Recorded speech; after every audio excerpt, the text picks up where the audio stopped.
right? And because there's a bit of grey area in the question, right, we're not so sure. Right, thing is not moving. All right, so Gardner has 40 metres of fencing. So what that means is he's got 40 metres and he needs to lay it out. So what we should decide first is what will his layout look like. So he's going to make 3 equal rectangular plots. So what will that look like? 3 rectangles on the same size. Okay, so this is one option, is to think 1 rectangle, 2 rectangles, 3 rectangles. Option 1. Option 2. Okay. 1 big rectangle that gets split. Okay. Which one do you think we're going to go for? Yeah? The second one, because then it gives the total area of this plot combined. But we can do that here as well. I like the fact that you said because. I was going to ask you why, but we could do total area. Total area there is not a problem. I'm just thinking, if I was a gardener in a real world sense, which one would I choose to do? The second one, because you'd be using less fencing, Yeah. and it would be cheaper. Yeah. Well, no. I'm going to use 40 metres of fencing. It's not going to be less fencing. It's not going to be cheaper. You're going to get a bigger plot. But they're going to be bigger, right?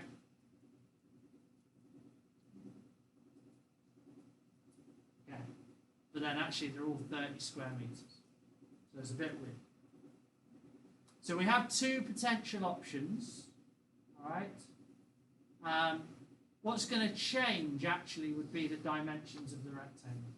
But I would potentially, this is the one I tend to go for because I'm kind of thinking it's a gardener and he's got a big plot and he wants to separate into 3 areas. That's what I would do. So what are the unknowns? Yeah.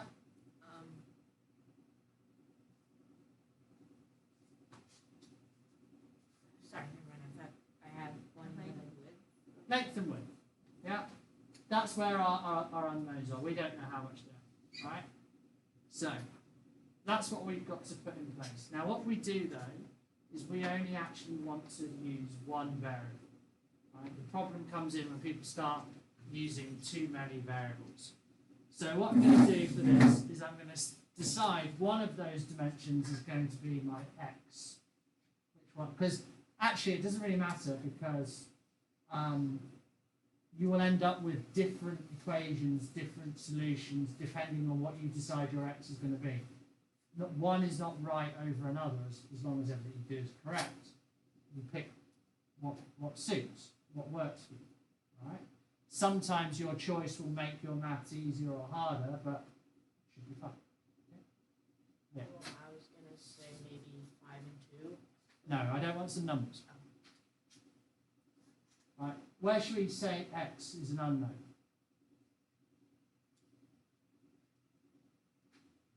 Well, it depends how I spread. I can make it narrower and longer or wider and shorter. So let's say that, should we go with, I'll try a different one. Let's say x, x, and x. Make sense? So then the whole length is 3x. I think this is different than I did last time. We have gone through this process in the past. If this length is 3x, what must the width be?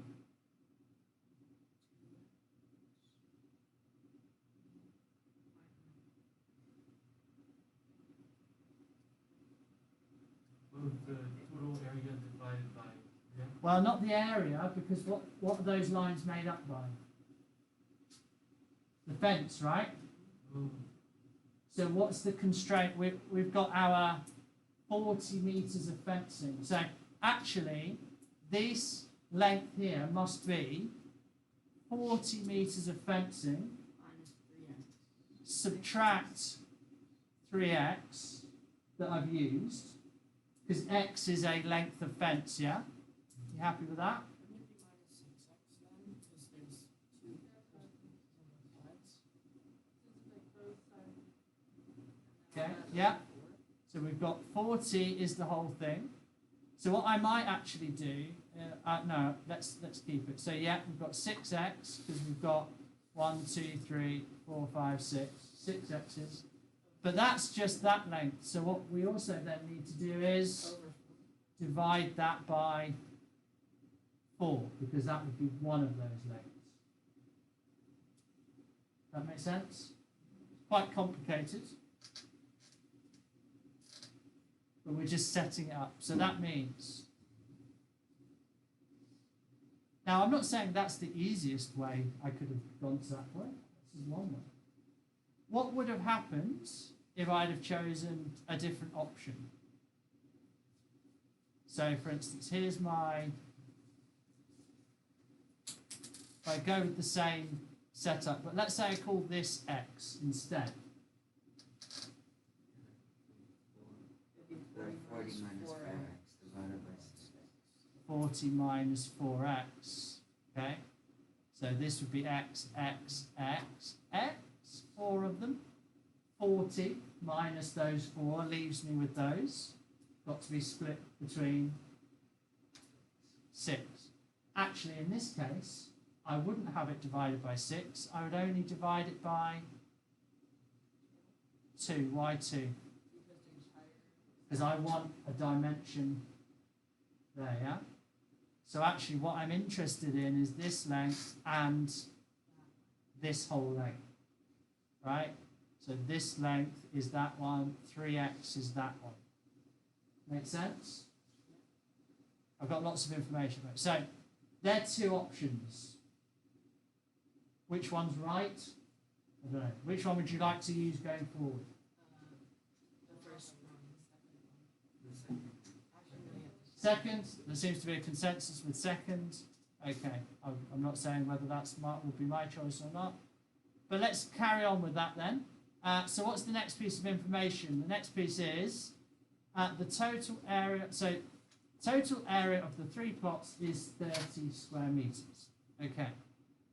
So using this piece of information, all right. So fencing equals 40. I've already used that. Right. The second piece of information I've got is area equals 30. So I've used the fencing equals 40 piece of information. So that's always a nice check. Have you used the information they've given you? All right. So I've got x, 40 minus 4x. Right, can I come up with something for area now?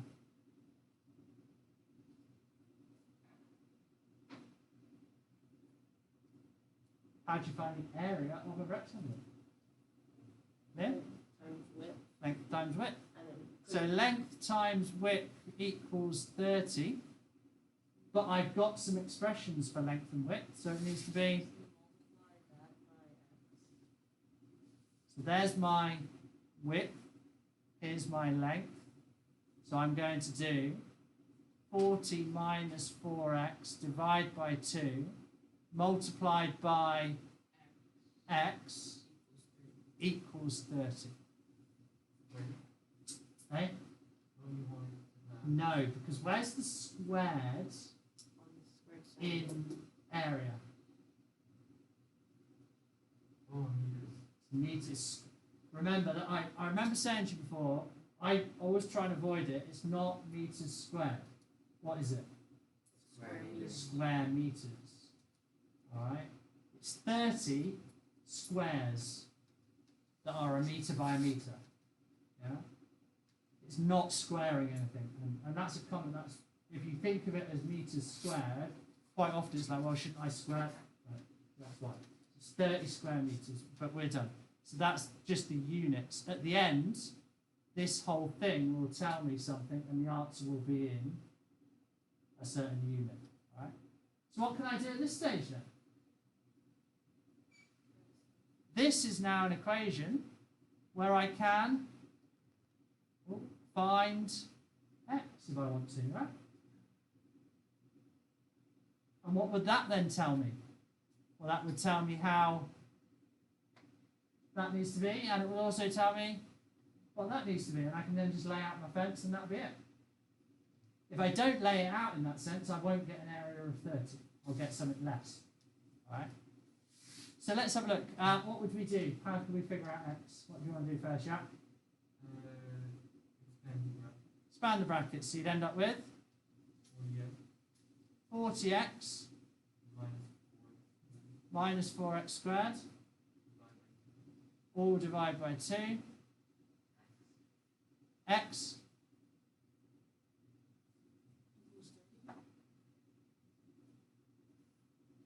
Oh no, because x over 1. Good. I wrote it, I was hoping someone was going to jump in again. No, that is another common mistake. When you expand a fraction by a whole number, just think, if it was 3 multiplied by 1 over 7, the answer is 3 over 7. It's not 3 over 21. Why? Because 3 is 3 over 1. Not 3 over Yes, but how can I look at my two answers and know that that can't be right? They're equivalent. This is the same as that. And if I have 3 multiplied by, back to basics, 3 multiplied by is 3 lots of it, yeah? So if I have 3 lots of a seventh and I end up with exactly the same thing, that's the kind of money scam that you could do, isn't it? You know, I'm going to give you 3 times as much money as you had before, but it's going to be exactly the same amount of money. So be careful with that. When you multiply fractions, just multiply the top. How do you divide fractions by a whole number? It's 1 over. But what's the result? What does the result look like? So if I wanted to do this divided by x instead of multiplied by x, it would end up with the x being 1 over x on the bottom. Yeah. So if I multiply a fraction, I multiply the top. If I divide a fraction, I multiply the denominator. The bottom. All right. What would you do next? Yeah. I would times 2. You could times 2. I wouldn't. Because if I times by 2, I'm then going to have to do another step. I could get something done here. Minus 30. No. I can still simplify this, can't I? Because what's 40 minus 4x squared divided by 2? 20x minus... So I could have multiplied by 2, you're fine, but I would have then wanted to divide anyway. And am I going to do that again?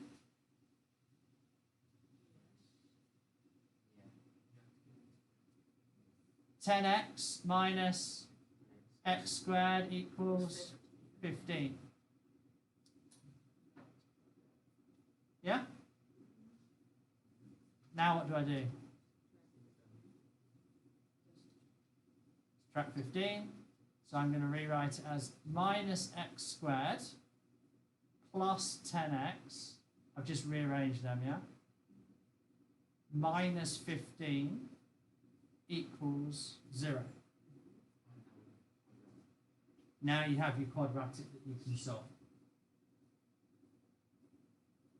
Why would you have to rearrange it, or is that just personal preference? That's just me, because I think people are used to seeing ax squared plus bx plus c equals in that order, yeah? And sometimes, so for instance, if I wrote this as 10x minus x squared minus 15 equals 0, which is absolutely fine, what is a potential mistake if you then want to use the formula, for instance? Well, you a they'll say it's 10. Yeah, And b would be minus 1. exactly that, Yeah. right? They get that the wrong way. So as long as you're happy that a is what is with the x squared, the coefficient of x squared, b is the x, c is the constant, then good, right? If you're more visual and you like it in that order, make sure the x squared, x, and so on, right? So don't make that mistake. All right, so now we've just got to solve it. What would you do? Use quadratic formula. Yeah, do we need the quadratic formula for this one? Let me ask you this. Does this have the same solutions as x squared minus 10x plus 15 equals 0?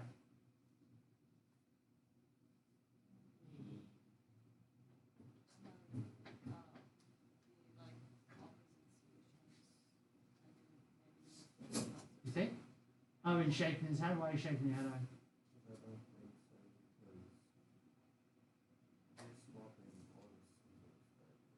Yeah, but what if I just added 15 to both sides, subtracted 10x from both sides, added x squared to both sides? Do I not? Is that not just an equivalent form?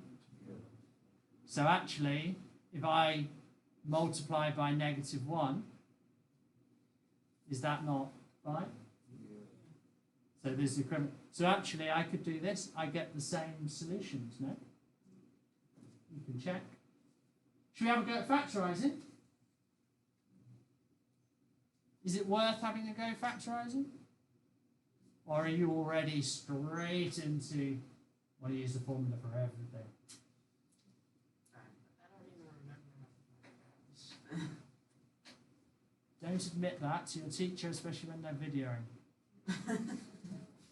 That means you've got extra homework to do. Needs to practice. Should we have a go? Yeah. 2 things multiply to make 15. What could that be?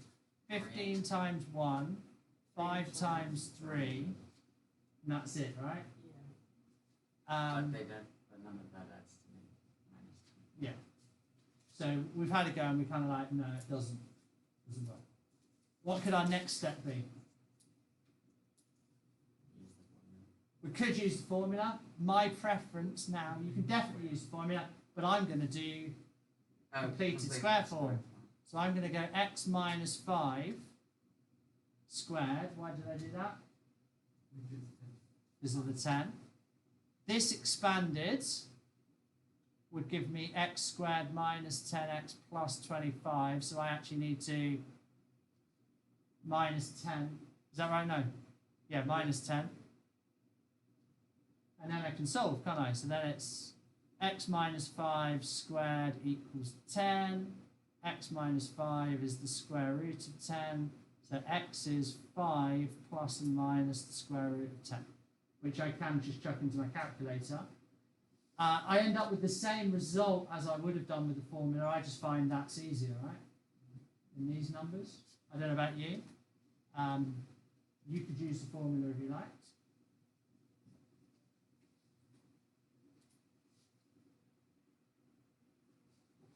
All right, what does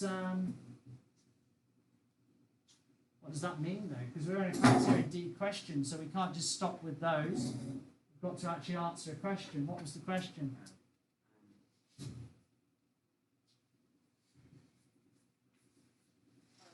You need to find the area. Determine the constraints on the dimensions of the rectangles. Find the dimensions of each rectangle.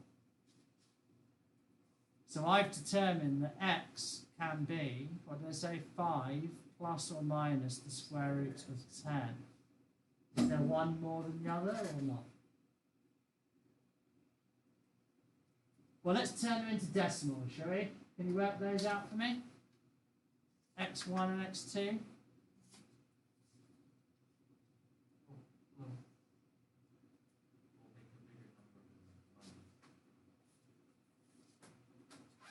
Are they both valid?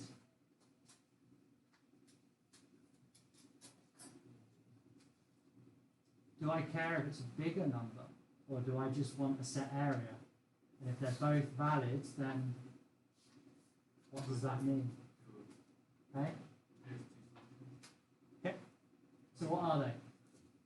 What could x be?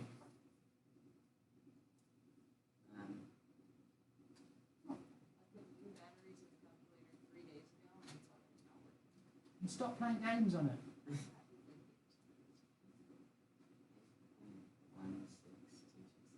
8.16. Okay, let's stop there. Let's do 3 significant figures. And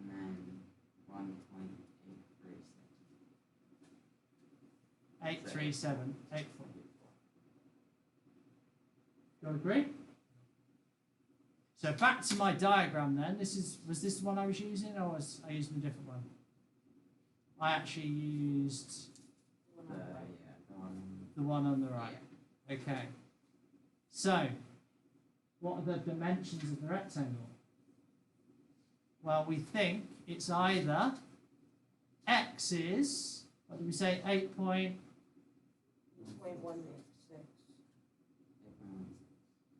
8.16. Okay. So that's 8.16 by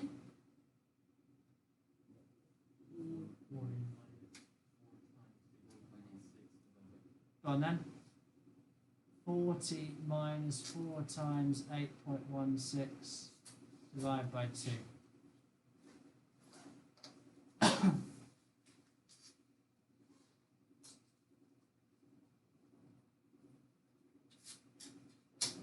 believe the number of people are not using their calculators now. You will regret this come exam time. You'll be like, yeah, I can do, and then you'll be sat in the exam and go, oh, if only I'd practiced this, then I would have known all the potential things I do wrong on my calculator. 3.68? Yeah. Yeah? I don't know. I'm kind of... Yeah. Right. Let's have a go with the other number. What did we say the other number could be? So, x is... 1.84. 1.84. Sorry. What is 40 minus 4 times 1.84 divided by 6? 16.32. 16.32. Yeah.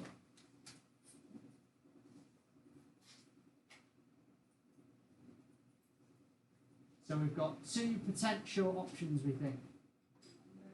Which one would you choose? The first one Yeah, is 8.16. more where it's like Yeah. Yeah, exactly. So you now make a choice. Both of these options, assuming we've done everything correctly, I'm not 100% sure or convinced, to be honest, with these. That's why. And I don't know whether we're going to agree with the answers in the book or not. Right? Yeah.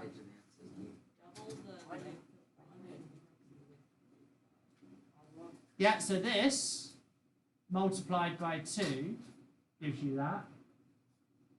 That divided by 2 gives you that. So it kind of makes sense that you should get the same area, right? So there are more than one option for this field, all right? And because it's criteria D. Now what you will find, so I'm currently doing something with DP2s. We have something called optimization. And optimization quite often uses quadratics because when we find the volumes or areas or things, we end up with shapes like this, and what we're looking for is the top point. Now what we currently got is not what the maximum area of the field could be, it's just we want 30, yeah? So it makes sense that there's potentially two possible solutions. Long question, that's already us done, but yeah, they're big questions quite often.